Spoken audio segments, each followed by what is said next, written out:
Pessoal, tudo bem? Como vocês estão? Essa é a terceira e última aula, né, da gestão de equipes de alta performance. Se eventualmente você não conseguiu ver as duas aulas anteriores, na descrição do vídeo você vai ver que teve a aula 1, a aula 2 e essa é a aula 3, tá? Então, se você quiser, pode assistir a aula 3, não tem problema nenhum assistir fora de ordem, mas recomendo assistir a aula 1 e 2 no momento oportuno.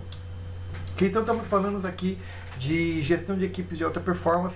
O que a gente aborda nessa aula 3? Basicamente a gente vai falar do desenvolvimento das equipes, vamos falar hábitos e disciplinas, né, como que se dão os hábitos, né, como que é o hábito e a disciplina, o aprender, não aprender, se conhecendo um pouquinho mais, gestão por resultados e porquê do Evoke. Né? Então finalizamos aí equipes de alta performance ou gestão de alta performance. Acho que a primeira pergunta que passa aí pela cabeça da gente é se eu tenho ou eu não tenho alta performance, porque se eu for fazer gestão de equipes de alta performance, é altamente recomendável que eu também seja um gestor de alta performance. Então, explicando um pouquinho mais, né, sobre esse conceito da alta performance, então vamos imaginar o seguinte, vamos contextualizar esse ensinamento da seguinte forma. Você tem sua formação, né, sua formação acadêmica e essa formação básica, essa formação de referência. Então você tem lá escola, universidade, aprendizado formal, treinamentos, que isso faz parte aí do teu desenvolvimento das suas principais competências. Né? O que vão ser competências? Né? Você tem as competências que são relacionadas à competência hard skill e soft skill. Então, ao invés de a gente chamar de hard skill e soft skill, a gente vai chamar de competência e habilidade, ok? Então, competência é a tua habilidade de saber fazer, é o teu conhecimento tácito, aquilo que você põe em prática. Né? Então, você aprende algo, então você tem uma formação onde você aprende alguma coisa e quando você coloca isso na prática, você executa isso, isso se torna uma competência. Não é porque você estudou Python e nunca fez uma programação em Python que você tenha competências em Python. Você estudou Python, né? Não é sinônimo que você tenha competência. Se você estudou cozinha, né? Habilidades aí de fazer cozinha ou costura ou qualquer outra competência, você estuda essa competência e se você não aplica, não executa, não é sinônimo que você tem competência. Então, competência é saber fazer algo, né? Daí nós vamos para a habilidade. O que vem a ser habilidade? Habilidade, hoje mais do que nunca, é super importante, né? Sempre foi importante esse soft skill, né? Que as pessoas chamam, né, da parte soft, que é a sua habilidade de lidar com determinadas situações. Eu acredito que hoje a palavra soft skill deixa de ser um pouco... talvez não seja tão correto mais dizer que essas habilidades elas seriam soft. Eu acho que hoje inverteu. O hard skill mesmo, a parte difícil, né, a parte hard, a parte complicada de você desenvolver hoje, são as habilidades comportamentais. Né? E o soft skill hoje, que são mexer com o sistema, aprender um Excel, uma planilha, um PowerPoint, uma metodologia, uma abordagem, um sistema, um processo, talvez se torne hoje mais fácil devido à quantidade de informações, livros, sites e referências. Então talvez a parte hard se tornou fácil de se aprender e a parte soft se tornou, o que era para ser soft se tornou o hard. Ou seja, houve uma inversão. O hard virou soft e o soft virou hard. Né? A habilidade é, então, o fazer bem feito, né? O fazer melhor. Né? É muito mais o caminho que você usa para alcançar. Né? São as habilidades que você não é simplesmente fazer, né? Mas é fazer da melhor forma, fazer no momento certo, né? Fazer do jeito mais adequado. Então isso entra muito em habilidade. E tendo essas habilidades envolvidas, naturalmente você desenvolve aí a performance. Então isso é um pouquinho da evolução conceitual, né, do que é competências, habilidades e performance. Então, para que você saiba, né, gerenciar equipes, né, ou ser um gestor de equipes de alta performance, você tem que ter habilidades de uma alta performance também, ok? Isso que eu estou falando para vocês gera o que nós chamamos muitas vezes de um viés. Né? Por quê?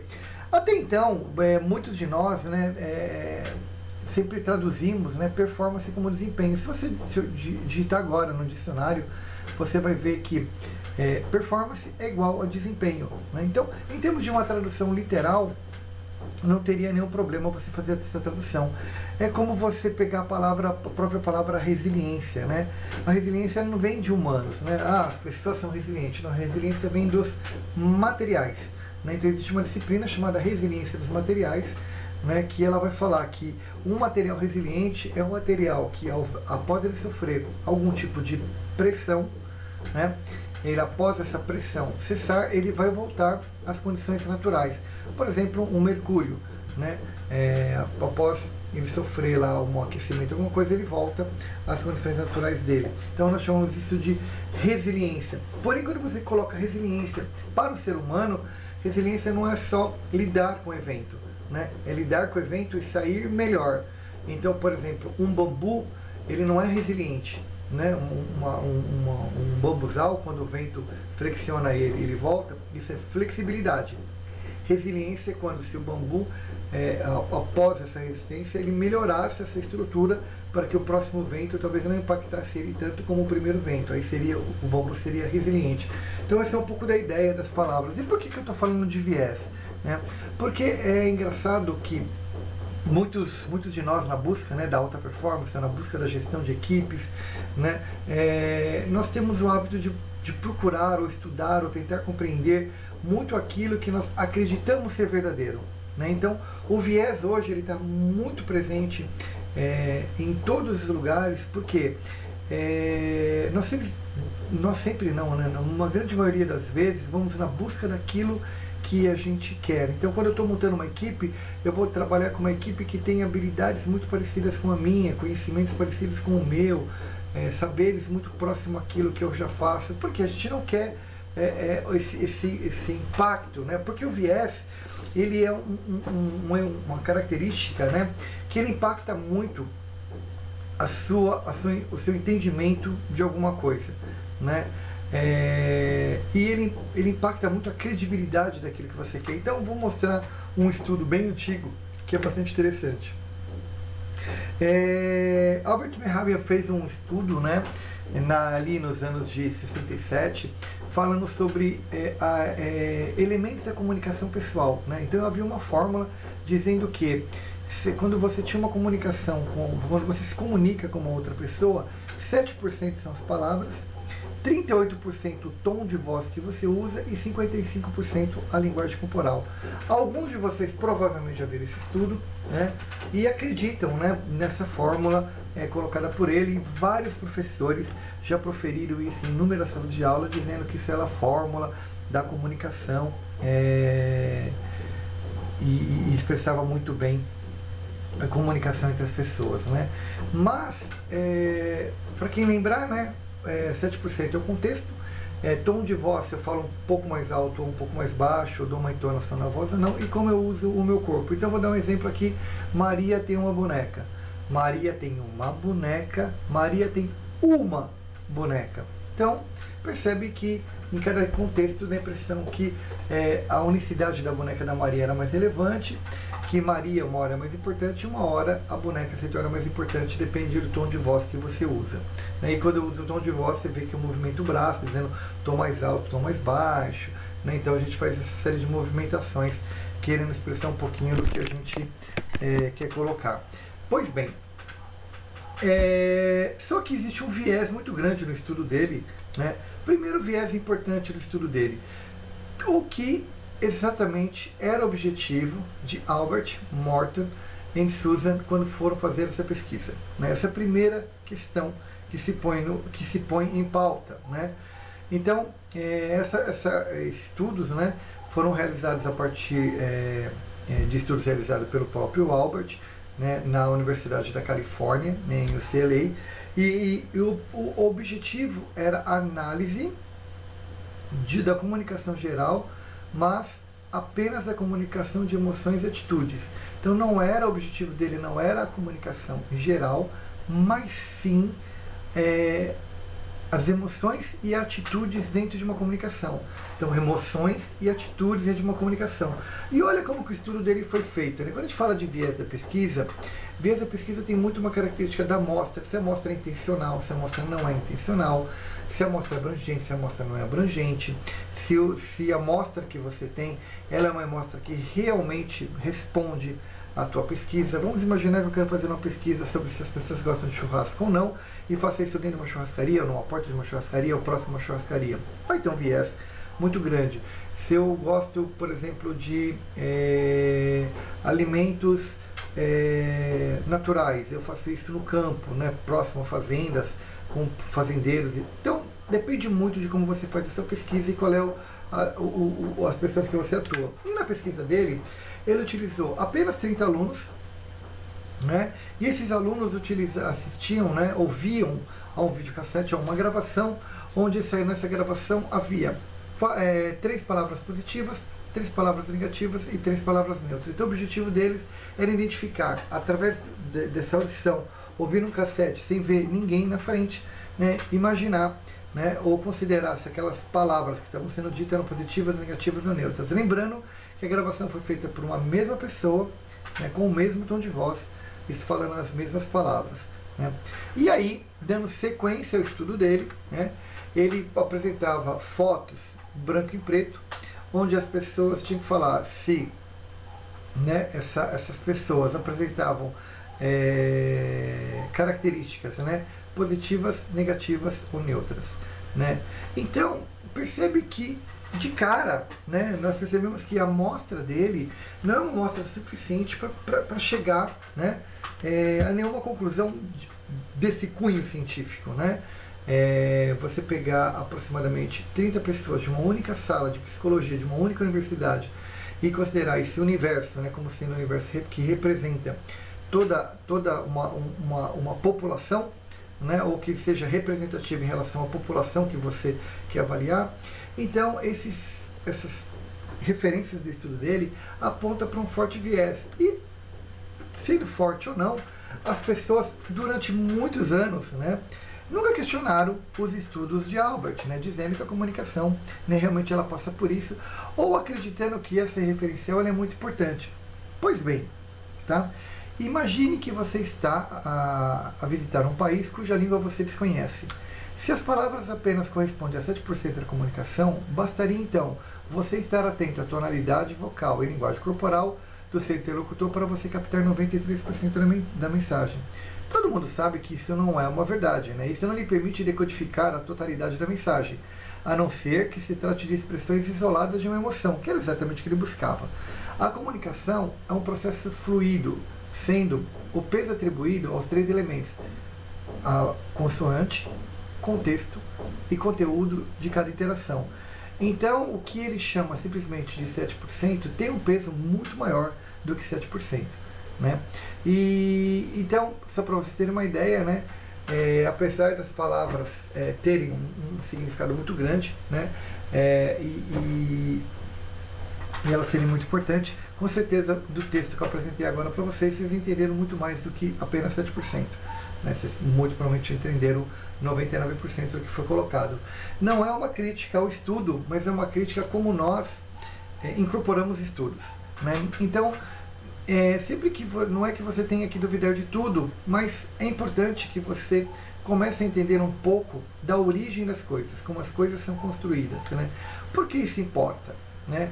Isso importa pra gente porque não se trata de como o mundo é, e sim de como você vê o mundo, né? O mundo não vai mudar, o sol não vai se pôr mais cedo ou se pôr mais tarde por um desejo ou necessidade sua, a Terra não vai mudar a velocidade dela por um desejo ou velocidade sua, e nem tampouco as pessoas vão mudar as atitudes dela em relação à sua necessidade ou à sua interferência. O que você pode fazer é sim entender como essas coisas funcionam, né? Entendendo como essas coisas funcionam, você lidar melhor com elas. Então, existem 2 formas de você olhar o mundo, né? Existe um modelo proativo, né?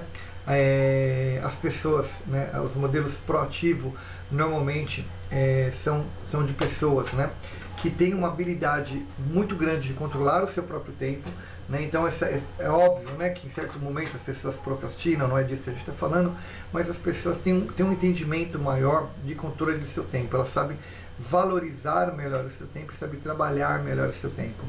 As pessoas que têm um melhor controle de tempo, logicamente elas avançam sempre, né? Então elas não vão colocar como impeditivos para o sucesso dela outras pessoas ou outras coisas, né? Por quê? Porque o objetivo dela está associado àquilo que ela busca. Normalmente essas pessoas têm o que nós chamamos de uma bússola interna, né? Ou seja, algo que oriente ela com relação aos seus valores, às suas crenças sociais, né? Características físicos e psicológicos, né? Então normalmente essas pessoas têm uma resposta consciente muito melhor do que a maioria das pessoas. Por quê? Porque elas são os modelos proativos, né? Então ela normalmente nasce numa habilidade mais proativa. Lembrando que o ser humano, né, por características naturais, pela sua biologia, pela sua sociologia, pela sua psicologia, ele já é um animal naturalmente proativo, tá? Então é muito mais normal as pessoas serem proativas do que as pessoas serem reativas. Qual é a característica de uma pessoa reativa? Ela lida muito mais, ela trabalha muito mais com o cenário e com a situação baseado nas emoções, né? Então elas são pessoas que têm uma característica muito forte, o ambiente tem um impacto muito grande sobre como essas pessoas lidam com a situação, como elas lidam com contextos, como que elas lidam com cenários e como elas lidam com a própria gestão, né, de pessoas, gestão da sua equipe e a sua própria gestão, né? Então o comportamento externo ele é muito relevante para essas pessoas, né? Então assim, o ambiente que ela tem ferido, a tomada de decisão dela vai ser muito baseado, né, ao cenário externo. Ela vai levar muito em consideração sentimento, circunstâncias, condições do ambiente. Ou seja, o modelo reativo não é um modelo negativo, significa que ele reage ao ambiente. O modelo proativo, ele reage, ele faz com que o ambiente reaja a ele, né? Então é uma questão de como você lida com as situações que se põem à sua frente. Tanto é que tem um texto do Osho bastante interessante, né?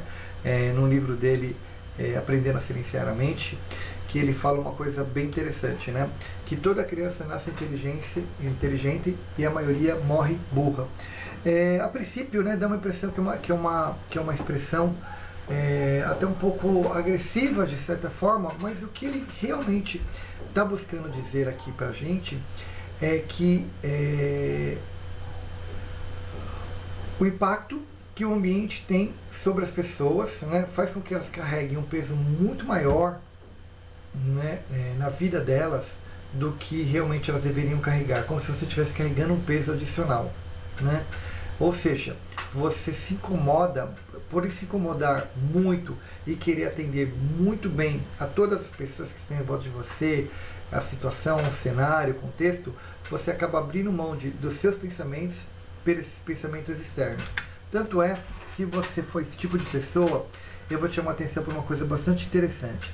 Há pessoas, né, que quando viajam, pegam férias, alguma coisa, vão para uma praia, para uma montanha, não interessa, elas não conseguem se desligar do ambiente de trabalho, né? Elas ficam muito envolvidas, né, com as condições de trabalho, atendendo telefones, utilizando o seu celular, seu notebook, entrando, vendo e-mails, e vão alegar, né, que é uma alegação bastante sensata, é porque eu tenho muita responsabilidade, ou é porque é importante isso para o negócio, ou algum argumento bastante forte. Mas a bem da verdade, se você traduzir isso chama-se excesso de bagagem. Você está levando para suas férias uma bagagem que teoricamente você não deveria levar, né? Você está levando para o seu final de semana uma bagagem que você não deveria levar. Então, quando você busca, né, a alta performance, quando você quer ser uma pessoa de alta performance, uma das coisas que você tem que aprender, que é fundamental, é deixar pessoas tão boas como você no seu lugar, né? Então, que a gente fala, eu vou até falar com um pouquinho mais de detalhe, mas é um pouco do capacitar o banco, né? Então, quando você sai, você pode deixar aquilo ali, né, e uma outra pessoa vai fazer aquilo ali. Por que essas coisas acontecem, né? Porque normalmente dentro dessa coisa do proativo e do reativo há dois mindsets, né? Há um mindset que a gente chama de mindset fixo, né? E há o mindset que nós chamamos de mindset de crescimento, né? O que vem a ser esses dois tipos de mindset, né?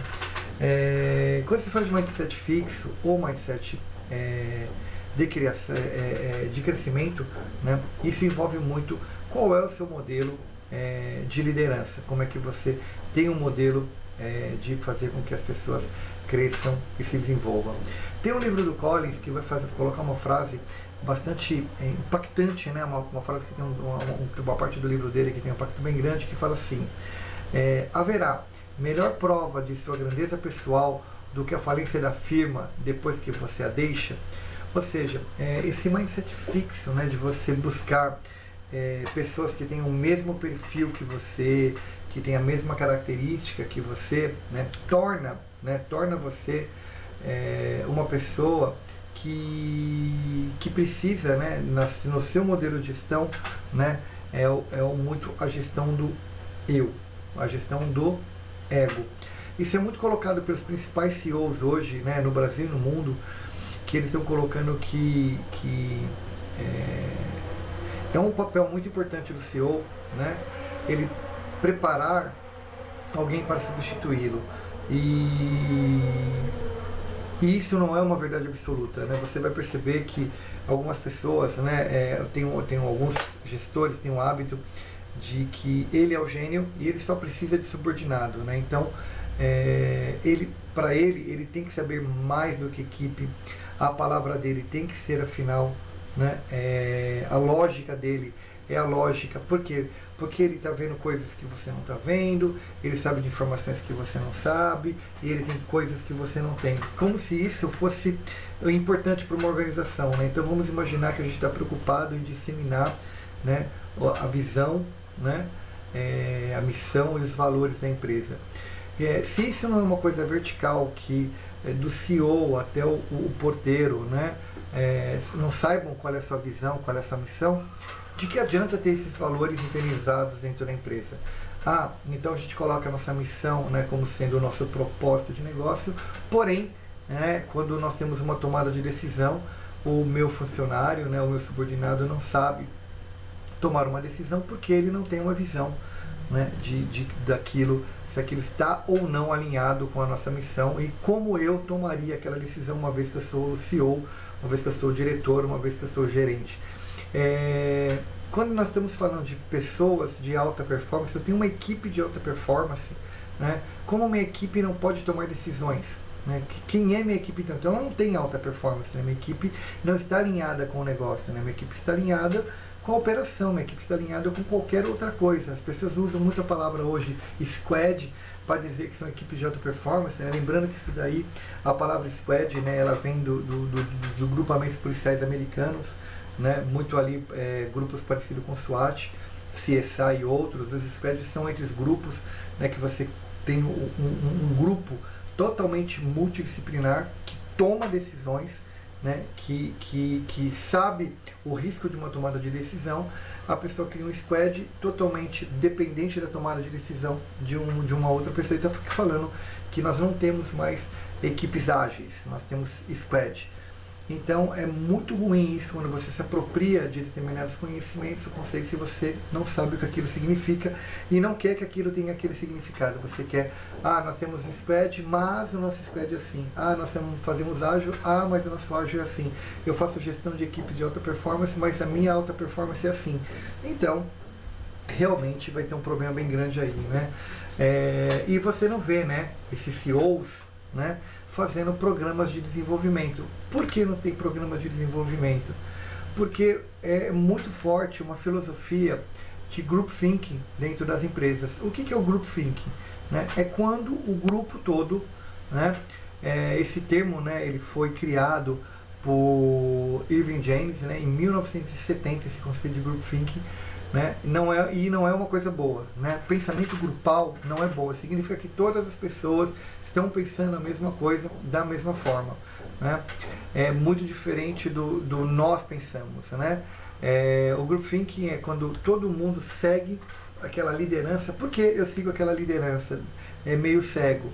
Porque o meu líder, ele não é suscetível, né, a críticas, a feedbacks, né, a novos caminhos, a novas opções, a novos pareceres.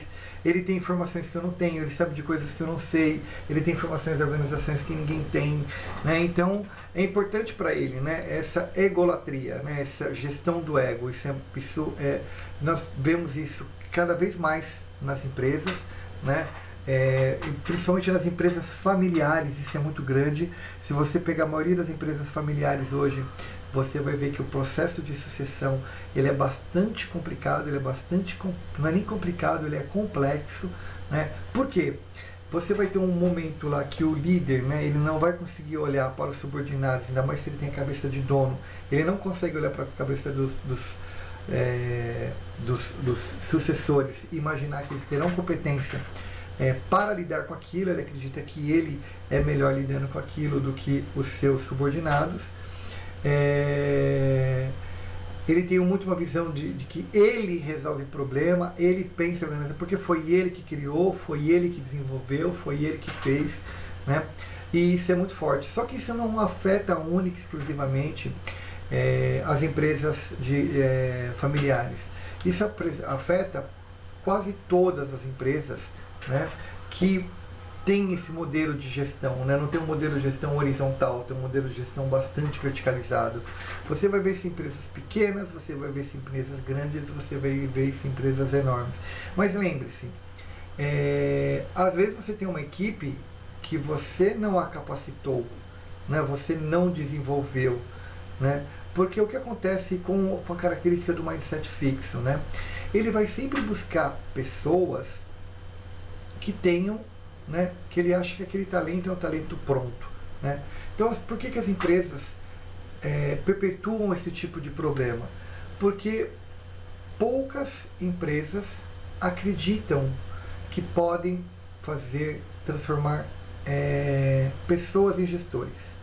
Por incrível que pareça, poucas empresas acreditam que elas podem transformar pessoas normais em gestores. Você vai falar, não, mas na minha empresa tem cursos de liderança, na minha empresa tem curso disso, tem curso daquilo e tal. Mas você vai ver que, assim, uma coisa é o discurso, outra coisa é a prática.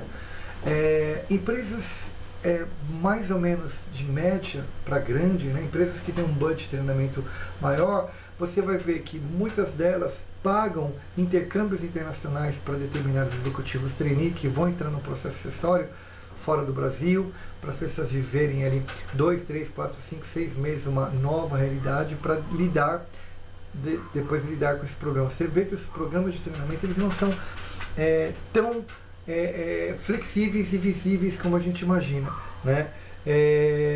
Por quê? Já tem vários estudos, né? Tem um estudo do Peter Hazing, Don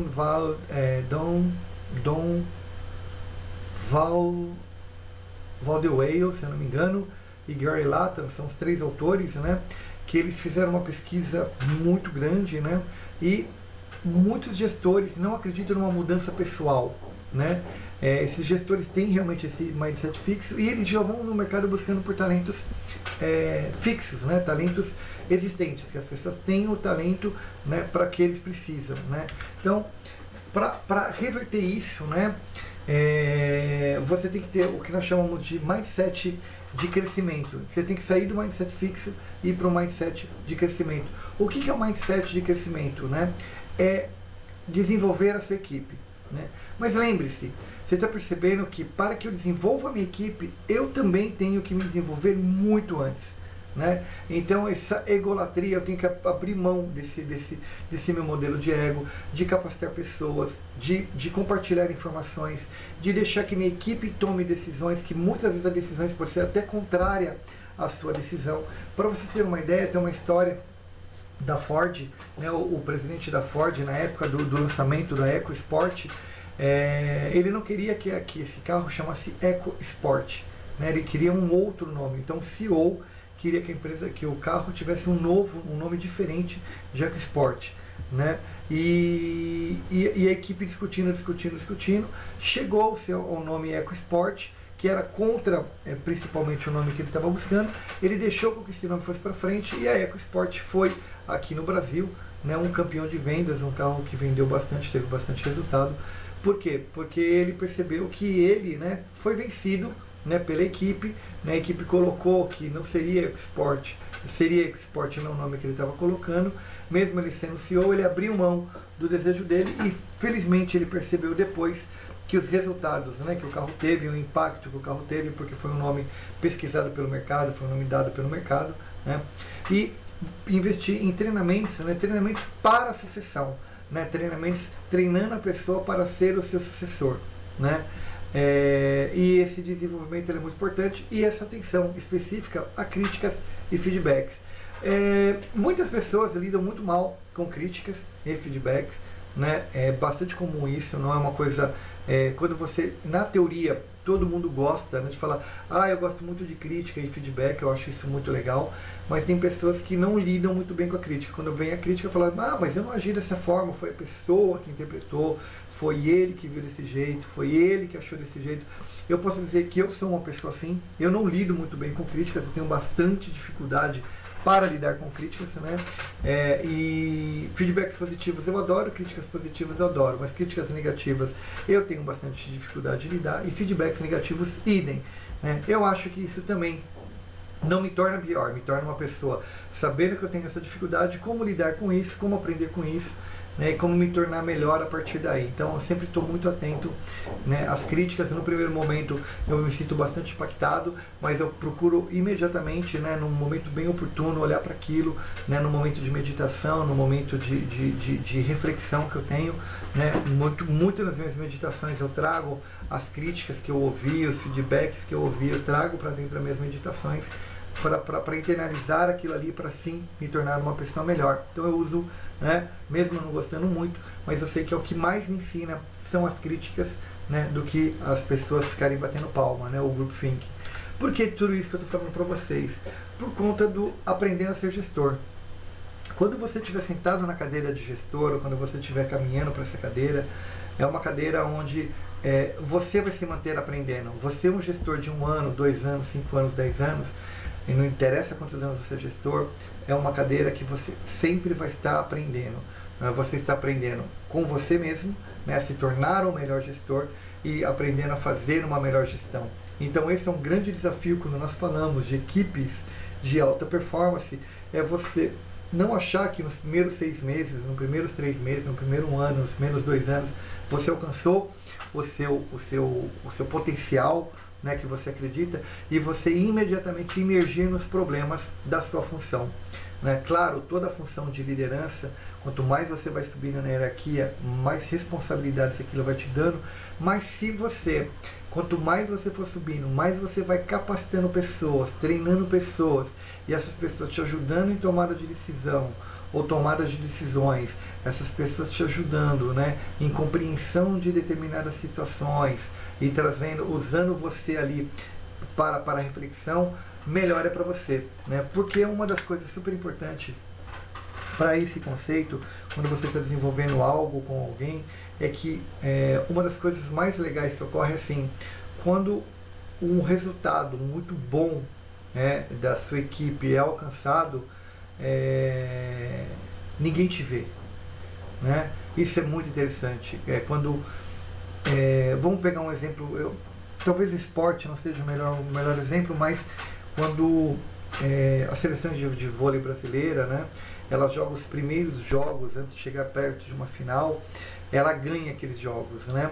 E você vê que nesses primeiros jogos não se ouve nem tanto a palavra, né, tô falando do vôlei brasileiro, né, tanto a palavra, no passado era mais presente, talvez hoje nem tanto, vou usar o nome Bernardinho, né?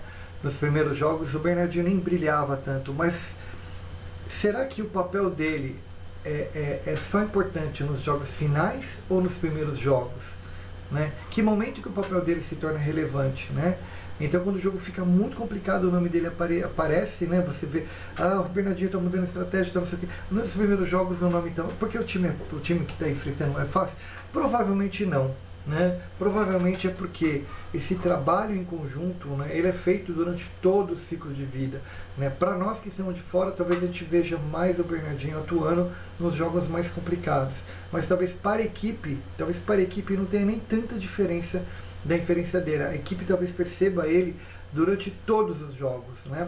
Porque é muito importante quando o líder, né, ele não é que ele está na frente e não é que ele está atrás, ele está no todo, né? As pessoas tomam decisões pensando como ele tomaria, né? E assim, entendendo o como ele tomaria, porque a tomada de decisão dele está alinhada com o propósito da empresa, a tomada de decisão dele está alinhada com os valores da empresa, né? A tomada de decisão dele está alinhada com a visão.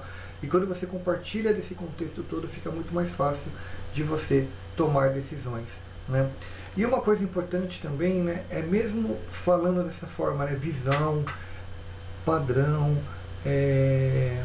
viés, mindset fixo, né? Por que de uma forma ou de outra, todo gestor, ou todo funcionário, ou todas as pessoas, num nível ou no outro, começam a assumir padrões? Porque nós seguimos padrões, porque nós seguimos modelos, porque a gente fala assim, vamos seguir uma metodologia ágil, vamos seguir um Lean, vamos ter ali um ERP, porque a gente acaba utilizando de padrões, né? Porque a grande característica dos padrões é que eles tornam mais fácil as nossas tomadas de decisões. Ou seja, nós seguimos padrões por uma questão de zona de conforto, né? Um padrão, né, é um modelo que a gente utiliza, né, para a gente seguir as coisas muito mais fáceis. Tanto é que todas as vezes que nós seguimos padrões ou modelos ou referências, né, para a gente, meio que para não ficar trilhando novos caminhos, não querer inventar a roda, não querer fazer algo que não tenha tanta relevância. Um exemplo muito legal são as figuras, né, as imagens de Rorschach, né, que ao olhar uma figura dessa daí você tem uma definição, né? Então as figuras de Rorschach vão falar sobre a sua parte psicológica, né? Que é a parte interna sua, que as poucas pessoas veem, e a parte externa, que a maioria das pessoas percebem. As figuras de Rorschach mostram isso, quanto você é ligado à família e quanto você é internalizado pela sociedade. Isso é uma das figuras de Rorschach. Provavelmente você deve estar vendo alguma coisa aí, uma borboleta, uma rã, um sapo. De fato, né, essas imagens que são associadas à figura de Rorschach, algumas pessoas acham que porque viu um bicho e não viu outra, é uma coisa ruim ou uma coisa boa. Não necessariamente, e na prática não necessariamente mesmo. Como funciona a nossa leitura sobre padrões, né? Imagine você que você está visitando um país e você está andando no mercado de pulgas e num dado momento você vê uma banca e vê objetos de barro, né? E você começa a perceber que esses objetos que você está olhando ali, né, uns têm mais furo, outros têm menos furo, outros têm uma curvinha, outro tem uma curva diferente. Você fica olhando para todos esses objetos, até que em um dado momento você pergunta, né, para o vendedor da banca o que são aqueles objetos, né? E imediatamente ele vira e fala: esses são apitos, né? Pega um apito e tampa alguns furos e sai um som diferente.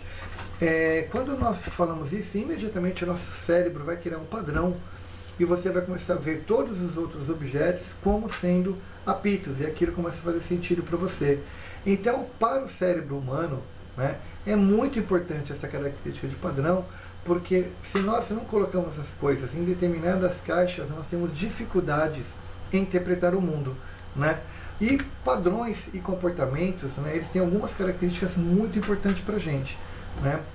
Nós somos assolados por comportamentos que tem quanto mais, né, ou quanto maior o impacto emocional que nós tivermos, mais aquilo fixa um comportamento ou um padrão na nossa mente, né?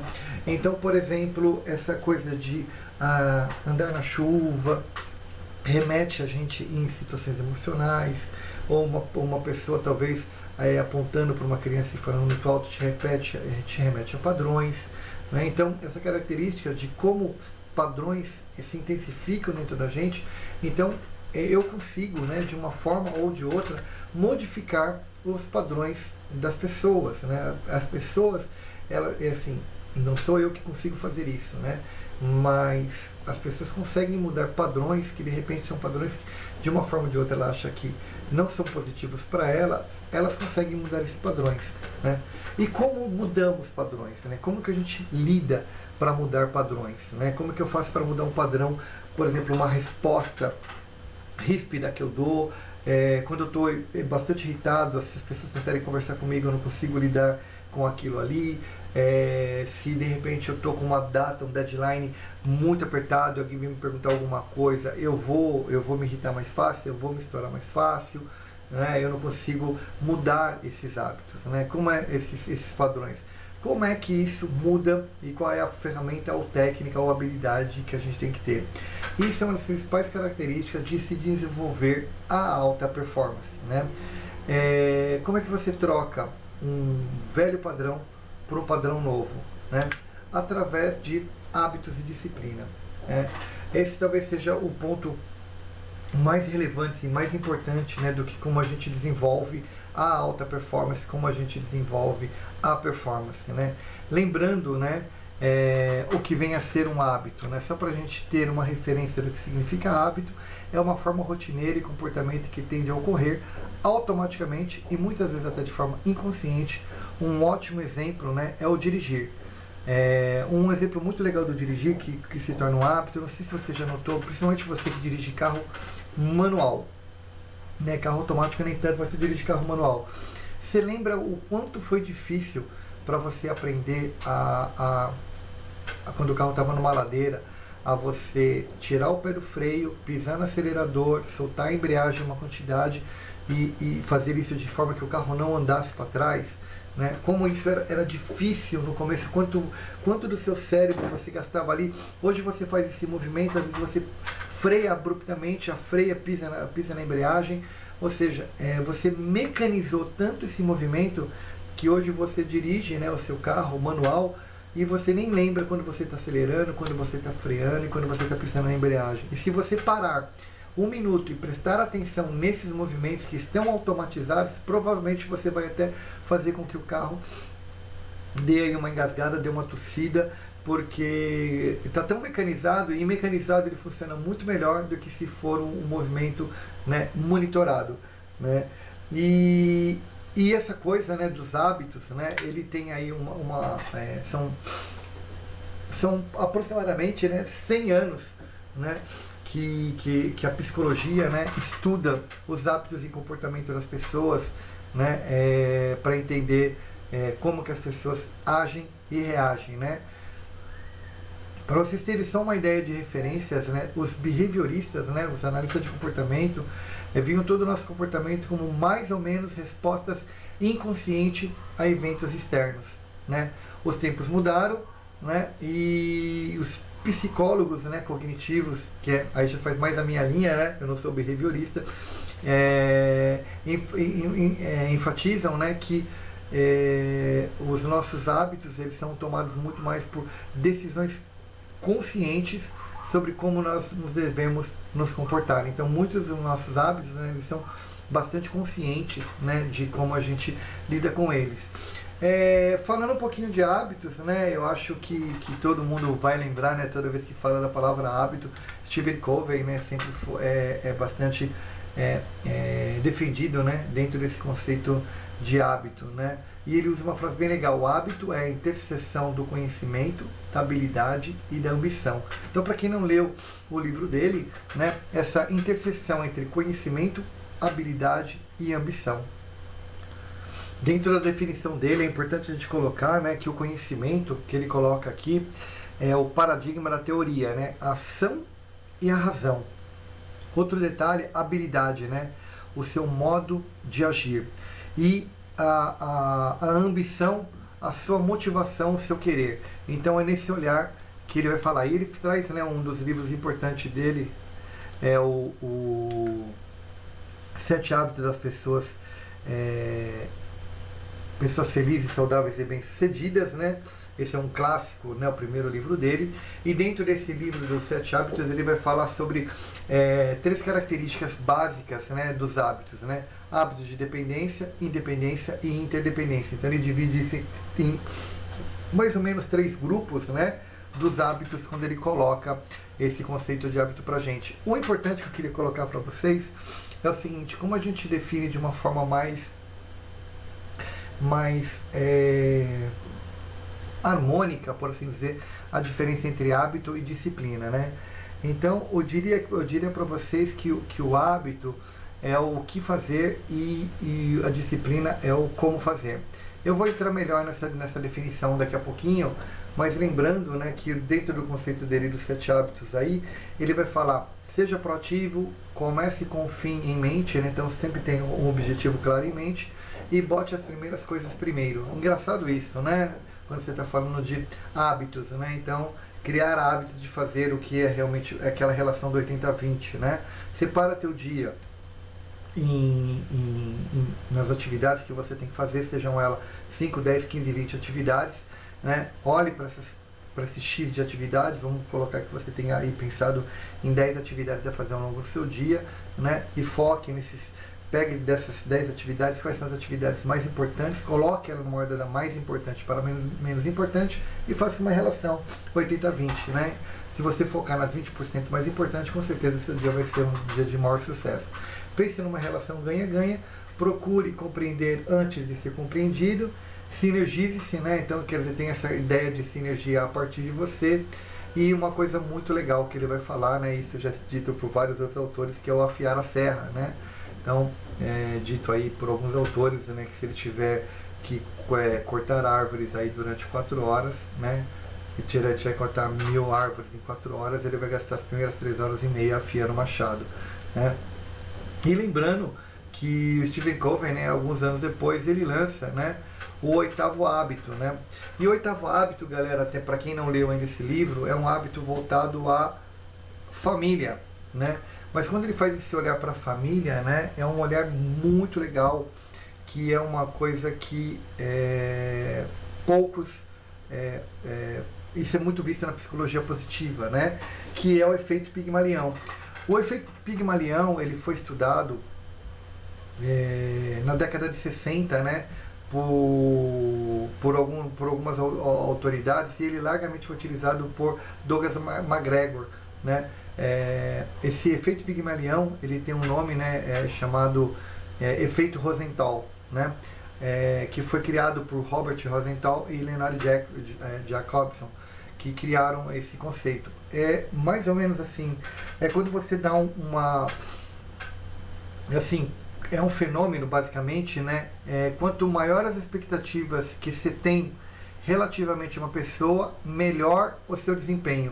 Ou seja, é aquele incentivo positivo, né? Quanto mais você acredita na pessoa, mais ela vai te dar um retorno positivo sobre aquilo que você faz. A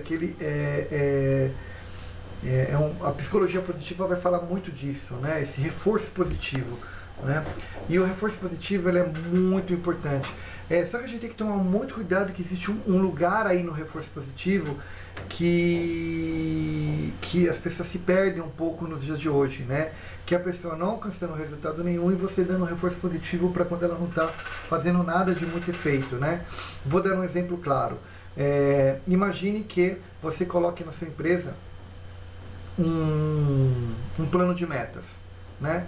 E você diz o seguinte: se for vendido 10 unidades daquele equipamento, né? Então, para as pessoas que venderem 10 unidades, elas terão direito a um bônus de R$1.000, tá? Então, se for vendido, né, 10 unidades, né, num período de 12 meses, X meses, vamos colocar 12 meses, as pessoas terão um bônus de R$1.000, tá? Então você deixou bem claro que o objetivo era vender 10 e vendendo 10 a pessoa vai ter um bônus de 1.000. Só que ao longo desses meses, né, a pessoa conseguiu vender 9, né?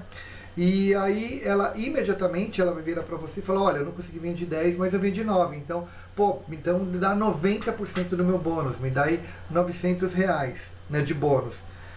E você, se você pensar pelo efeito Pigmalion, pelo reforço positivo, você vai sim parabenizá-la pelo resultado que ela teve, mas não irá dar o bônus para ela. Ela não tem direito ao bônus, né? E você no primeiro momento fala, poxa, mas ela alcançou 90% do bônus. Não existe 90% nesse caso. Se o meu objetivo é vender 10, vender 9, eu não alcancei meu objetivo. É esse que é um grande problema do entendimento do efeito Pigmalion, né? Ou melhor dizendo, desse reforço positivo ou dessa relação de expectativa sobre as pessoas, né? Ela tem um mérito sim de ter trabalhado 9, mas vamos inverter essa situação, tá? Vamos colocar isso de uma coisa um pouquinho mais trágica para talvez dar um pouco de sentido ao que eu quero explicar. Vamos imaginar que há uma rainha, né? E o teu objetivo como defensor da rainha é defender qualquer pessoa que ataque a rainha. Então na linha de ataque vai ser dito para você assim, olha, o seu papel você tem que eliminar no mínimo 10 pessoas, né? Porque cada um de nós vai defender 10, vai tentar defender um ataque contra 10, e o teu objetivo é evitar que a rainha seja morta, tá? Qualquer elemento que passar por você conseguirá matar a rainha, tá? E você na tua linha de defesa, né, você tem que defender a rainha de 10 pessoas e você defende a rainha apenas de 9, né? Então 9 pessoas você consegue defender a rainha e a 10ª pessoa passa por você e consegue atacar a rainha. Em termos de objetivo, né, se você olhar bem, né, evitado os 9 ataques, né, não resolveu em absoluto, né? Você perdeu a rainha foi morta, né? Então é um pouco disso, né? Então, quando a gente fala de objetivo, é um pouco entender qual é a lógica do objetivo. Vender 10, né? Exceto se você fala assim, ó, se você vender 8, você tem 80% do bônus, se você vender 9, 90% do bônus, e você vender 10%, 100% do bônus. Pode ser uma estratégia, mas se você colocar que a sua estratégia é vender 10 e a pessoa vender 9, ela não alcançou o objetivo. Entende um pouquinho do que eu quero dizer? Eu acho que fica mais claro, vai ser um pouco lúdico. Então essa é a característica do efeito Pigmalion, do efeito positivo.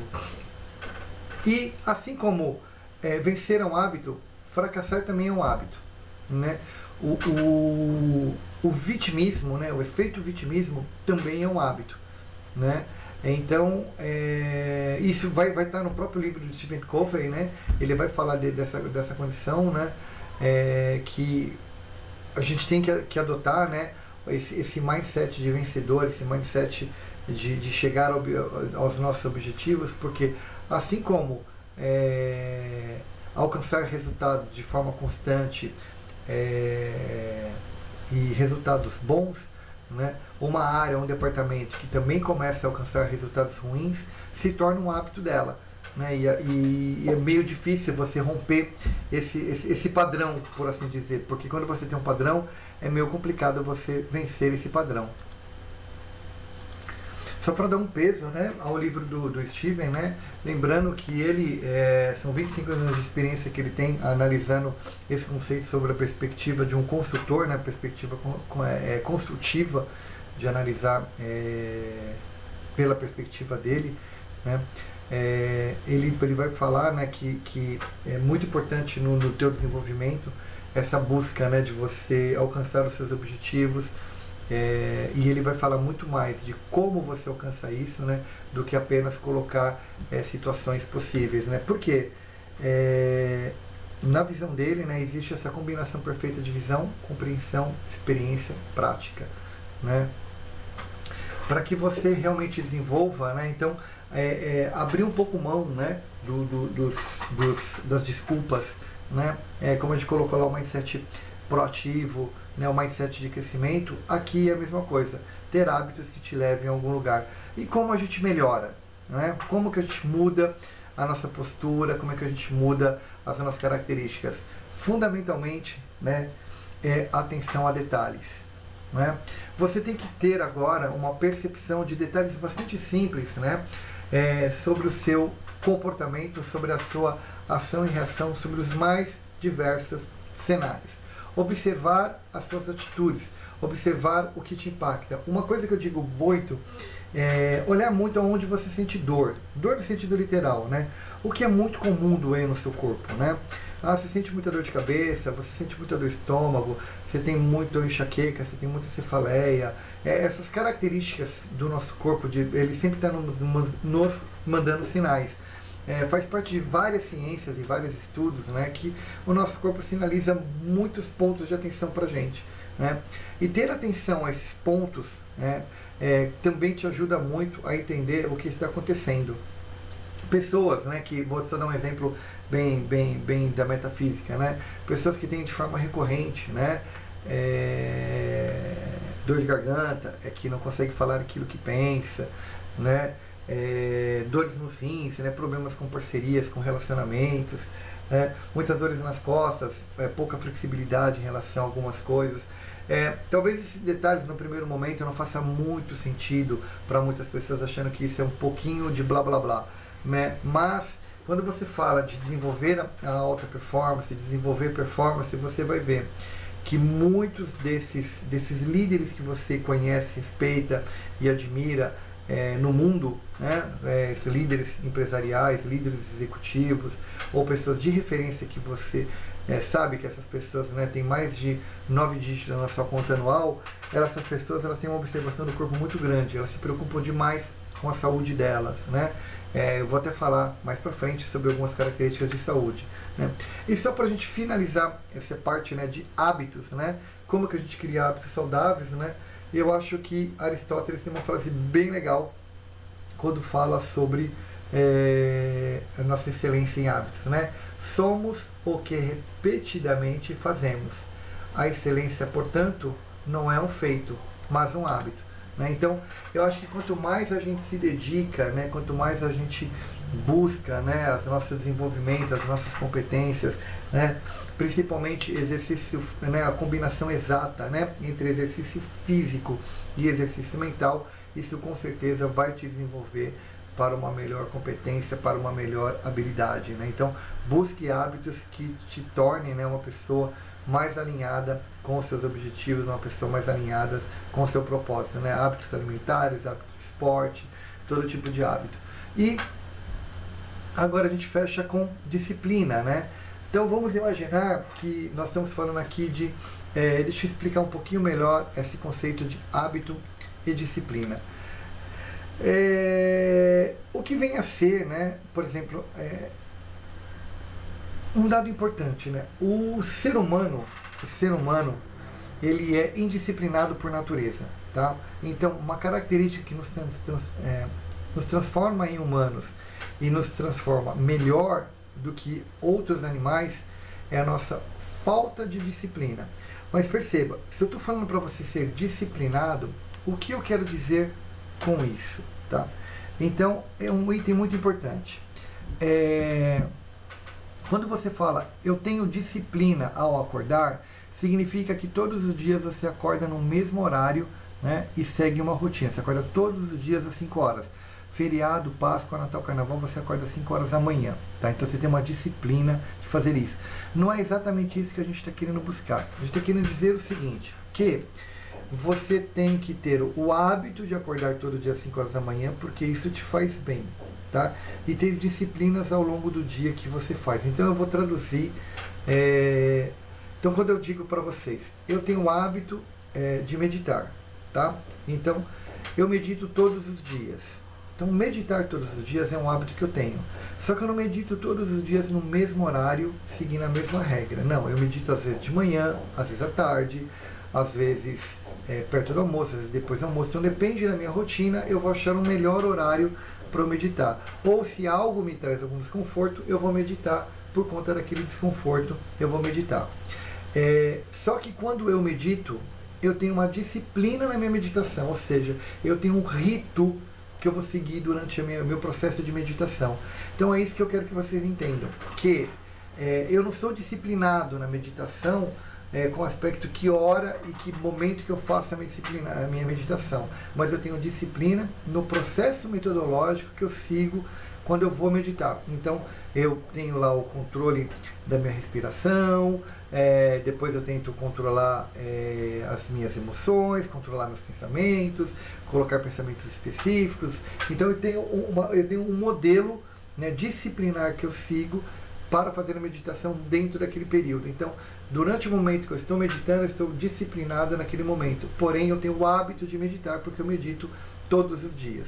Então, é que nem aquele Tony Robbins, né? Tony Robbins, que ele tem um hábito, né, de todos os dias, né, pela manhã, quando ele acorda, ele mergulhar, ele tem chama de um buraco, né? Ele tem um buraco no chão de água gelada, e ele entra nesse negócio de água gelada todos os dias, né, para ele estimular. Então ele fica aproximadamente de 20 segundos a tantos segundos lá, ele fica imerso nesse negócio, nesse cone de água gelada, que para ele, né, faz todo sentido. Algumas outras pessoas têm o hábito de tomar banho de água fria, né, independente se está frio de 200 graus ou calor de 200 graus, toma banho todos os dias de água fria para ativar, assim como outras pessoas têm, né, o hábito de levantar cedo e ir para uma academia e alguma coisa assim. Então é um pouco disso que a gente está falando, né? Então a disciplina é um controle próprio. Então, por isso que quando você é disciplinado, dentro, por exemplo, se você vai ler e-mail, se você vai ler um livro, você começa a ler o livro e você tem foco no livro que você está lendo. Você não tem aquela característica de estar lendo o livro e na terceira página do livro você fala, nossa, que página do livro que eu estava. Então você não é disciplinado na leitura. Você pode ter até o hábito de ler, mas você não é disciplinado na leitura, né? Porque você se perde durante o seu processo de leitura. Você está, sei lá, no seu dia de trabalho, você está vendo e-mails e vê uma coisa, vê outra. Ou seja, você não começa um e-mail e termina, você não começa uma atividade e termina uma atividade. Então você é uma pessoa indisciplinada nesse processo, né? E bem, na verdade, você tem que ser disciplinada nesse processo. Você não tem que ser disciplinada de todos os dias 10 horas ver e-mail, todo dia às 3 horas da tarde ler livro, não é isso que você tem que ser. Mas quando você começa um processo, você tem que ser disciplinado no processo. Você tem que colocar um modelo que você siga do começo ao fim. Então quando a gente fala de um framework, um modelo, por isso que a gente fala assim de disciplina, né? Porque isso é uma disciplina. Você tem que aplicar uma disciplina para que você siga aquele modelo do começo ao fim. Se você pega um modelo, seja ele qual for, e você não tem condição de seguir ele por qualquer motivo, a tua empresa é indisciplinada, você é indisciplinado, o teu departamento é indisciplinado, a tua estrutura é indisciplinada. Então o objetivo é essa visão. Por que isso, né? Se você parar e pensar um pouquinho, você vai ver algumas coisas curiosas, né? Por que muitas pessoas, né, têm muita dificuldade em seguir uma dieta, né? Porque hábitos e disciplinas impactam tanto a gente, né? Porque isso é uma coisa que está inerente no ser humano, uma característica. Nós criamos inúmeros ritos na nossa vida, mas por que a gente tem tanta dificuldade quando se fala de dietas, controles e uma série de outras coisas? Porque a disciplina, né, disciplina e hábito, né, quando você tem isso, é uma escolha que você faz mentalmente, né, entre ter que fazer, você abre mão do ter que fazer, né, você tem a opção do escolher fazer, mas aí você tem de todas elas você tem uma melhor ainda, que é o querer fazer, porque isso te faz bem, né? Quando você sai do ter que fazer, eu tenho que fazer isso, eu tenho que fazer isso, eu tenho que fazer isso. Quando você sair desse lugar, esse lugar é o lugar pior que você pode estar, quando você tem que fazer as coisas, né? Um bom lugar é quando você escolhe fazer, né? Então você tem que fazer, não, eu escolho fazer isso agora, eu escolho fazer aquilo agora, né? Eu não tenho que mandar um e-mail, eu escolho mandar um e-mail, eu não tenho que responder essa proposta, eu escolho responder essa proposta. Esse é o melhor lugar, tá? Mas tem um melhor ainda, que é o querer fazer, quando você sai. Então, quando os seus hábitos, as suas disciplinas estiverem muito alinhados com os seus objetivos, você vai estar percebendo que você vai estar no querer fazer. Por exemplo, quando você perceber que ir para a academia é uma coisa que você quer, fazer uma dieta é uma coisa que você quer, né? Se alimentar melhor é uma coisa que você quer, desenvolver um novo modelo de sistema, desenvolver uma nova ferramenta, desenvolver uma nova técnica, você quer fazer isso, né? Que isso está na tua motivação, você vai ver que isso é muito legal. E lembre-se, né, que os seres humanos vencedores, né, os melhores seres humanos, né, as pessoas que são as vencedoras são as pessoas, são os outliers, né? Tanto é que o modelo do Evoque ele só aponta para 3 modelos de outliers, né? Porque nessa indisciplina, né, nesse entendimento que agora você tem de que momento você tem que ser disciplinado e que momento que você tem que ser indisciplinado, não ter que fazer as coisas, mas é escolher fazer as coisas ou querer fazer as coisas, que você realmente desenvolve habilidades, competências, características, aptidões que vai te tornar uma pessoa infinitamente melhor. E só para a gente consolidar um pouquinho disso daí, vamos ver o que alguns líderes, né, nos ensinam em relação a isso daí, né?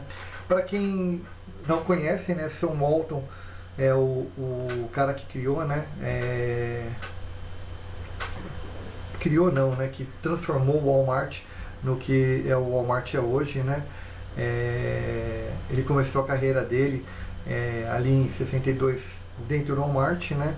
E quando chegou em 77 a rede já contava com 190 lojas, 85 mais de 800 lojas e hoje, né, a quantidade, quase 3 mil lojas espalhadas no mundo todo, né? Então ele faz isso. E quais são, né, as lições que Sam Walton coloca pra gente, né?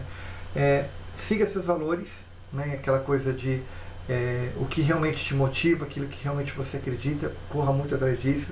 Siga suas paixões com o propósito de ser cada vez melhor, né? Essa coisa de estar apaixonado por te torna uma pessoa muito melhor. E talvez um dos ensinamentos mais relevantes dele promova a autoestima da sua equipe, né? Então faça com que essa equipe, exatamente o feito Pigmalião, né?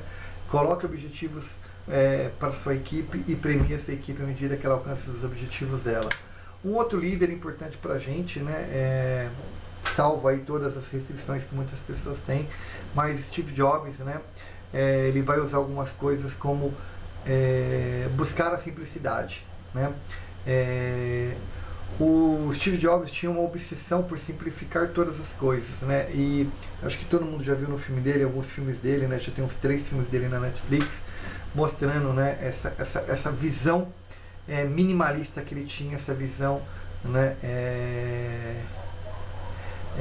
que ele, por exemplo, uma coisa muito importante, né, o Jobs, ele nunca ignorou a complexidade, né? Para ele a complexidade era uma coisa relevante, mas ele sabia uma outra forma, ele sempre achava uma outra forma de transformar o complexo numa coisa mais simples.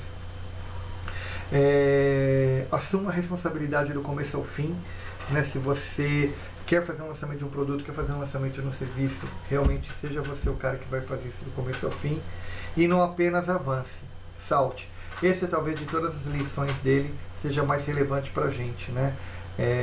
Realmente ele teve essa habilidade, né, de a só criação do iPhone ou a criação do iPod, né, são movimentos dele que ele avança. Outro cara que está na mesma linha, né, Bill Gates. Eu acho que ele também traz algumas lições legais. Ele tem dentro do meu modelo, né, de estudo, ele é o que nós chamamos de cognitivo, ele é um cara racional, né, diferente um pouco do Steve Jobs. Steve é mais relacional, Steve Jobs entende como o conceito das coisas funcionam. Ele não, ele é um cara que usa muito da inteligência dele. Lembra, né, que ele com poucos anos, né, com 10 anos de vida já jogava xadrez com a família. Ele vem de uma família onde, né, a capacitação ela começou logo cedo, né. Essa coisa de pensar a longo prazo, né, em muitas situações ela é muito relevante, né. Então pense na tua carreira longo prazo, mas tome passos, mas faça coisas hoje, né. Então, assim, quando você pensa na tua carreira, não pensa terminar o MBA, terminar a pós-graduação, não, mas muito além disso, né? Quem você quer ser, né? Quais são as habilidades que você quer desenvolver naquele período, quais são as competências que você quer desenvolver. Não é estudar aquilo, mas como você se torna alguém melhor, né? Entregue e motive excelentes pessoas. Vocês percebem que durante todo o tempo gente está sempre envolvida com tudo isso, né? Porque não adianta você ser um Bill Gates, não adianta você ser um Steve Jobs, né? Não adianta você ser um Gandhi e não ter pessoas tão boas quanto você te seguindo. E essas pessoas só vão existir, né, se você as criar, né? Você tem que desenvolver pessoas, assim como alguém te desenvolve, você tem que devolver isso para o mundo de alguma forma, né? E elimine rixas pessoais, né? Isso é uma característica que o Bill Gates coloca, mas ele não é tão bom em eliminar rixas pessoais como ele coloca nos textos dele, né? Mas ele entendia muito bem, né, que a rixa que a Microsoft causava nas empresas, né, ou em outros negócios, não era contra a pessoa dele, mas sim o que a empresa fazia em relação a outras empresas. Então é isso que ele chama de rixas pessoais, né? Ele entendia que o poder, mesmo ele estando por trás da Microsoft, mas ele não se entendia como sendo a única pessoa por trás da Microsoft, né? Era um produto que impactava outros players, né? Então era isso que ele chamava de... E um clássico de todos, esse daqui é o que eu tenho o maior carinho, né? Eu acho fantástico a história dele, né? O que o Walt Disney ensina pra gente, né? Sonhe sempre, né? Corra atrás muito do seu sonho, tenha resiliência, eu acho que isso fala por si só, e demonstre características de um líder. Eu não sei se vocês já viram o filme dele, né? Onde ele mostra que ele não tinha habilidade nenhuma para jornalista, para entretenimento, para nada. Ele tinha no filme dele mostra que as pessoas não acreditavam muito nele, e de repente veja quem é o Walt Disney, né, e que ele teve capacidade de fazer. E por fim, e não menos importante, né, eu acho que Martin Luther King também tem uma visão bem legal sobre comprometa-se totalmente, né? Ele ficou sempre à frente de tudo aquilo que ele falou. Ele não era simplesmente um falador, ele era um fazedor, né? Trate a todos na equipe de forma igual, né? Isso é um ícone dentro dele, né? Ele levando as pessoas sempre com ele, né? E fundamentalmente trabalha em conjunto. Então são lições de Martin Luther King. Falando um pouquinho, já que eu falei desses líderes, né? Só queria dar uma informação para vocês do que é o Evoque, né? O que é esse...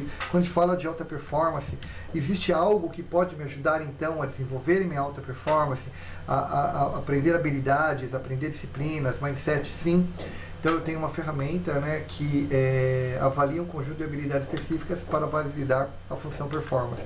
Eu defino, né, no meu estudo que alta performance, né, ela é dividida em 3 tipos de perfis, né? Você tem um perfil cognitivo, que é a capacidade de pensar e analisar sobre diferente perspectiva para chegar ao mesmo objetivo. É uma pessoa muito racional, uma pessoa que utiliza muito de características da racionalidade dela, da razão, da inteligência dela para resolver situações. Eu tenho o relacional, né, que é uma pessoa, né, que ela usa muito de compreensão do ambiente que ela está inserida. Então ela tem uma habilidade muito grande de entender como se dão os comportamentos, as interações. Então ela é relacional, porque ela entende das relações que naquele ambiente se constrói. E por último, os sócios emocionais. Os sócios emocionais são aqueles que têm muito autoconhecimento, né? Eles são influenciados sim pelo ambiente, mas eles têm muito autoconhecimento. Eles conhecem muito bem das emoções e sabem lidar com as suas emoções, né? O meu estudo, né, ele vai falar sobre essas 3 dimensões. Então, dentro do cognitivo, quais são as habilidades que se fala aí dentro, né? Flexibilidade cognitiva, tomada de decisão, pensamento crítico e complexidade. Então, essas são as habilidades que uma pessoa que ela seja cognitiva, ela tem uma presença maior dessas habilidades. O relacional, ele tem inteligência relacional, criatividade, agilidade e adaptabilidade, né? Então, a inteligência relacional dele é muito alta, a criatividade dele é muito alta, né? E ele tem um pouco menos de cognitivo e tem uma presença maior do relacional. E o socioemocional, esse é o mais diverso de todos, né? É um dos tipos, digamos, mais difíceis de se encontrar em modelos de líder, porque poucas pessoas têm, né, a habilidade de lidar com as suas diferenças, né? Isso só parece fácil na teoria. E se você quiser fazer esse assessment, né, entender um pouquinho das suas habilidades, entre no site equipe10x.com.br e lá você vai ter acesso, né? É uma ferramenta, você tem um acesso ali primeiramente gratuito, né, que ele vai te dar uma visão ampla, né, do teu perfil, não te dá muitos detalhes, e sim tem um assessment totalmente detalhado. Esse sim é pago e hoje, né, muito mais orientado para as empresas do que para o B2C, tá? Ele está muito focado, e eu estou muito focado em ajudar as empresas de RH, e as empresas comprometidas em desenvolver uma alta performance, né? Então eu não estou tão focado em desenvolver essa ferramenta para o indivíduo, né? Para o mercado B2C. Não que não seja no objetivo no futuro, mas atualmente eu trabalho muito mais com empresas no desenvolvimento disso. Tá? Então o que o Evoke avalia? Né? Vai aparecer um grupo de outside, né, que no meu estudo não vai alcançar, né, que é mais ou menos uns 20% das organizações, né, que ele vai ter ali foco na tarefa, baixa performance e tal. No meu estudo não aparece essas pessoas, que é o pessoal que tiver uma pontuação muito baixa na minha ferramenta. É um percentual, como eu digo, né, de 0 a 20% no máximo de uma organização, 15, 18% de uma empresa. Né? E aí depois eu vou ter os performers, né? Então as pessoas que atingem uma nota de 21 a 58 é um índice mais alto, chegando aí a próximo 80% da empresa, né? Pouca criatividade, muito esforço, né? Resultados esporádicos. E junto com esse mesmo grupo, né, ali você vai ter uma galera que tem criatividade, né, equipe motivada, foco em resultados e negócio. Então quando você já está com um grupo mais ou menos alinhado, já está performando. E os top performance, né, que é onde a gente quer chegar, que é foco no cliente, na organização, colaboradores mais felizes, motivados e satisfeitos. Então isso é para onde a gente caminha. Então a gente quer sair ali do pouca criatividade, muito esforço, resultado esporádico, e tentar levar as pessoas até essa visão de propósito, né? Então o que é minha ferramenta? Quando você faz o assessment, né, esses são os gráficos que aparecem para você, né, o orientado a propósito, o orientado a resultado e o orientado a objetivo, né, que é o cognitivo, o relacional e o socioemocional. Então é uma ferramenta que avalia numa escala de performance o quanto indivíduos são orientados a propósito, resultado ou objetivo. Para vocês entenderem esses nomes todos, né, fazer sentido, o que é uma equipe, né, se eu tiver uma equipe, né, ou pessoas trabalhando numa uma equipe cognitiva, né? A equipe cognitiva normalmente, né, são equipes focadas em produto, suporte a cliente, pesquisa e desenvolvimento. Por quê? Esse suporte a cliente é aquele suporte nível 1, né, aquele suporte de impacto maior, nível 2, nível 3, onde realmente o problema é bastante complexo. Então são essas equipes, né?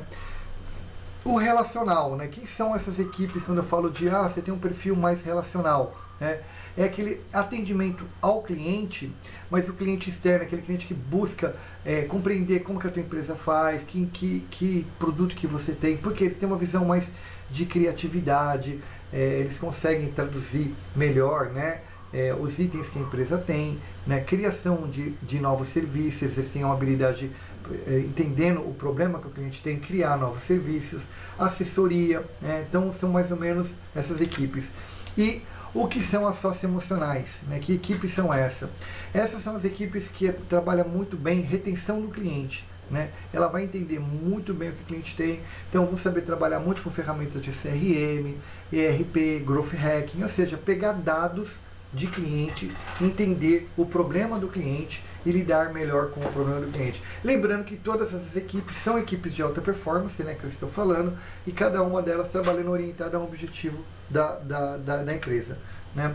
O Evoke, né, então ela é uma ferramenta, né, que no primeiro momento você acessa lá o site, que eu acabei de falar para vocês, tem lá um clique aqui para você fazer a sua avaliação, né. Ele vai avaliar, né, essas competências, né, que eu acabei de falar para você. Na sequência você tem um vídeo institucional explicando um pouquinho do que é o Evoke e os tipos de perfis, né, que você tem orientado a propósito, orientado a contexto e orientado a objetivo, explicando cada um desses perfis. E por fim, lá no site você encontra os planos. O gratuito que eu acabei de falar agora, que vai te dar um assessment, né, mais genérico, sem orientação. Você também não tem acesso à área VIP, sem controle e acesso restrito. Já os outros 3 planos, né, vão te dar um período de usar a ferramenta de 4 assessments a 14 assessments num período de 12 meses, se você tiver uma empresa bem pequena, né, lembrando que você vai ter suporte e orientação durante todos esses assessments, o acesso à área VIP, que aí você pode controlar para quem você está enviando esses assessments, né, e um relatório completo, né, com mais de 10 páginas falando do perfil de cada uma das pessoas. Um pouquinho de como que é o relatório para você saber. É um relatório descritivo, né, onde nas primeiras páginas ali você vai saber qual é o teu modelo, né? Como que se dá o seu modelo, como que você é orientado a quê e o que é ser orientado àquilo, então descrevendo com maior detalhe o que é isso daí. E depois eu vou falar quanto você tem, né? Análise das suas habilidades. Quanto você tem de competência socioemocional, competências cognitivas e competências relacionais. Como estão essas competências dentro do teu perfil, né? E aí o resumo executivo, né? Então, ó, você sendo orientado a propósito, resultado, como se dá seu trade-off, né? Então, se tiver algum desequilíbrio nas competências, como se dá seu trade-off, e pontos de atenção, caso tenha algum ponto de atenção. Como performar, então, por exemplo, o que você faz a partir de agora? Beleza, entendi tudo, legal. Só que eu quero performar, né? Eu quero melhorar a minha performance, quero potencializar a minha performance. Então, no que você deve focar, né? Qual é o teu foco, tem que ser coisas que você tem, né? E você pode melhorar, então, para que você não abra a mão de ter determinadas habilidades ali que são importantes, que você já tem aquela habilidade. Vamos imaginar que o teu pensamento crítico está deslocado, né? Você está usando o teu pensamento crítico muito mais para o lado emocional do que para o teu lado cognitivo, por assim dizer. Então, explicar para você o que exatamente você tem que fazer, né? E o que você deve evitar. Como, por exemplo, vamos imaginar que você é um cognitivo, então não adianta você fazer cursos de empatia, porque você não tem empatia. O que você tem muito alto é a flexibilidade cognitiva. Então você tem que usar essa flexibilidade cognitiva para lidar com isso daí, né?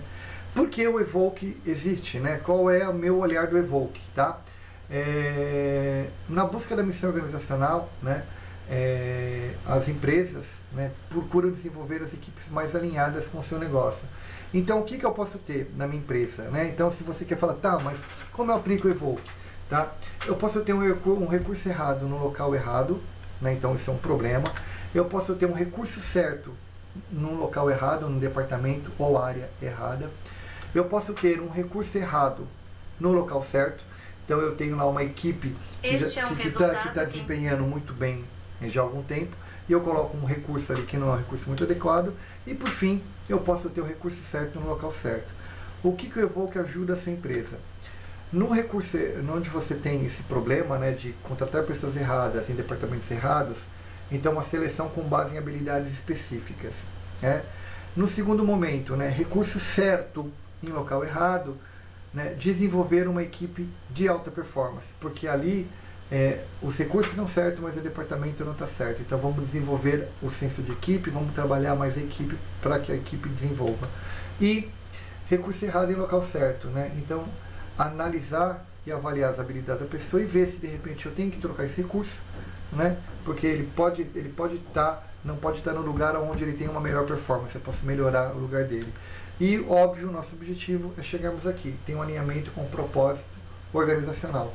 Então, o Evoque te ajuda a você chegar nesse universo aí de desenvolvimento, né? Uma visão integrada, então no primeiro momento você acessa a ferramenta lá, o site da equipe da EX, né? Faz um assessment, né? Que respondendo, né, o que é esse assessment, você vai responder 12 afirmações, dando notas de 0 a 10, né, e você vai ter 4 cenários, né, que eu faço uma afirmação, e você vai, nesse cenário que eu coloquei você tem 4 opções que você vai falar, você faria muito isso, faria um pouco disso, faria nada disso, ou faria apenas isso, ou faria apenas aquilo. Então, é desse jeito que você faz. Isso te dá um infográfico, né, esse genérico que eu falei para você, que vai falar dessas habilidades específicas numa perspectiva de 3 perfis, né? Esse é o infográfico, né, que aparece no final da página, mas se você quiser uma devolutiva completa, esses são os planos pagos, né, que aí você vai ter mais de 10 páginas aí como resposta, e se você pode opinar por um modelo customizado. De repente a tua empresa quer um modelo customizado e você pode usar esse modelo customizado. Ok? Beleza, então. Esse é o Evoque, como o Evoque funciona. Para a gente finalizar isso daqui, eu só gostaria de falar para vocês agora, né, te dar algumas dicas de como você ser um alta performance. Item 1. Tenha momentos de desconexão. Né? Tenha momentos que você tenha hobbies que te tragam prazer, né? Faça coisas que te tragam prazer, que você se desconecte de tudo que você está fazendo. 2, né? Autoconhecimento, né? Identifique qualidades e limitações né, gerenciamento de emoções positivas e negativas da sua inteligência emocional. Esse é muito foco na sua inteligência emocional. Proatividade, que a gente já falou lá atrás, busca pelo seu desenvolvimento constante. Comunicação, né, aprenda, né, a ouvir mais o que as pessoas falam, né, e compreender mais da onde vem aquela situação e, fundamentalmente, não se isolar. Né? O que é o não se isolar? Faça as coisas sempre em grupo, procure network, procure seus grupos e tudo mais. Um hábito muito importante, né, que a gente brinca muito, é acordar antes do sol, mas busque um hábito, né, de fazer com que você acorde. Né? Não tenha muito aquele hábito de acordar muito depois das 9 horas ou muito depois das 10 horas. Né? O nosso corpo, né, ele reage muito bem nas primeiras horas da manhã, mesmo que você tenha um relógio biológico diferente. E para acordar cedo, tenha o hábito de dormir bem. Né? Pare com essa coisa de remédios para dormir, pare com esses hábitos de achar que dormir pouco, já que todo mundo dorme pouco, então eu vou dormir pouco. Né? Lembre-se que o período de sono, né, entre 6 e 9 horas, né, e todos os estudos no mundo dizem que esse negócio de 8 horas de sono, não existe nenhuma comprovação, mas existe uma comprovação dizendo que é entre 6 e 9 horas de sono o organismo precisa diariamente. E uma coisa super importante, né, praticar atividade física.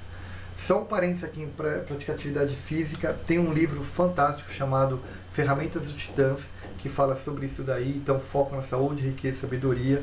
E uma das coisas importantes que ele fala da saúde é: tenha um tronco forte. Lembre-se que você fica boa parte do tempo em pé, né, fazendo muitas dinâmicas, movimentos e tudo mais, né?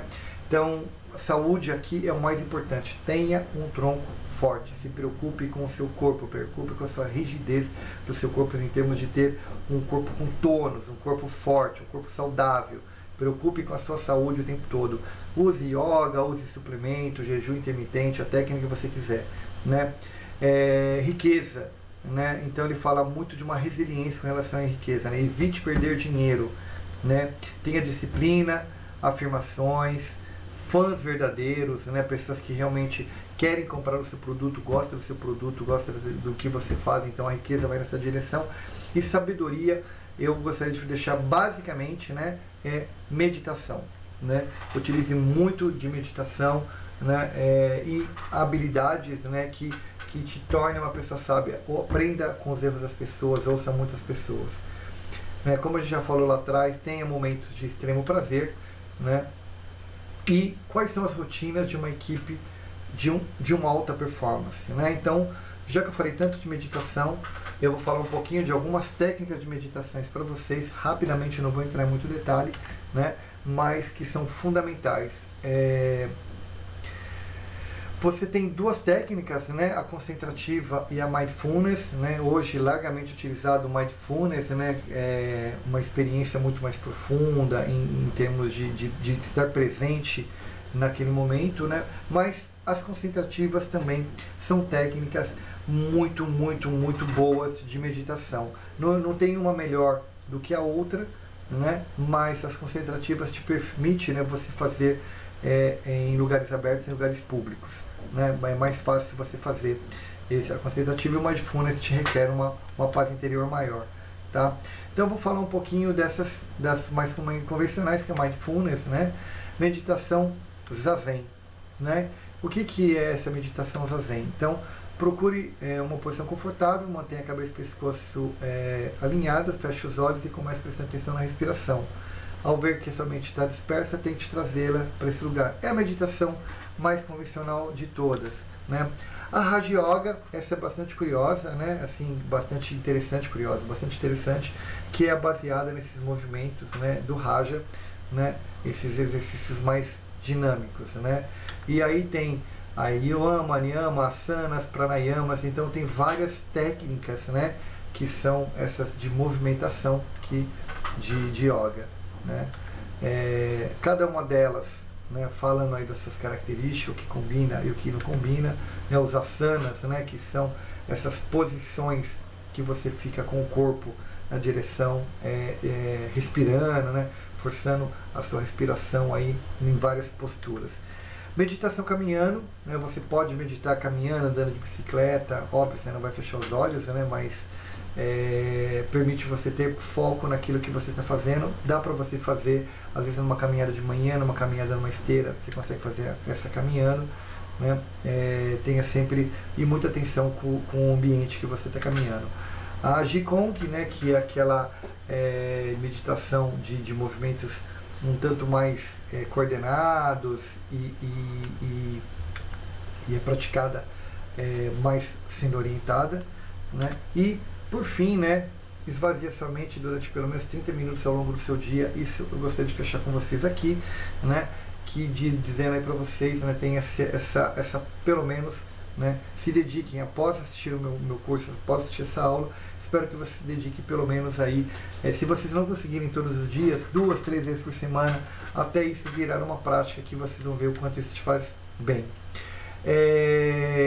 O último ensinamento meu com relação a tudo isso daí foi uma coisa que eu vi bem recente, né, falando dos alta performance, sobre a águia e o anu.